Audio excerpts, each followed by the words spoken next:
Great to see you guys. All right, so a little bit of background on who I am, what I do, the firm I work for. We are Pathfinder. We're a tech-focused, stage-agnostic venture capital firm. We're located here in the San Francisco Bay Area.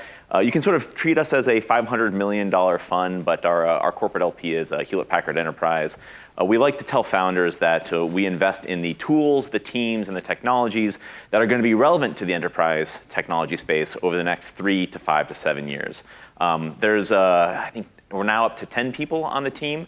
We don't have partners, we have directors. I'm one of those 3 directors, and I work with 7 other amazing colleagues who all of us focus on 14 areas of investment interest. The most relevant for today, however, is AI and ML, and that includes both hardware and software. So think of like the AI and ML, silicon players, as well as the software providers.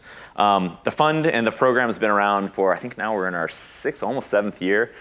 We've done 121 or 125 now. Actually, these slides are a little bit like a month or 2 old. 125 transactions. We've had about 41 portfolio companies, quite a few of which have already exited.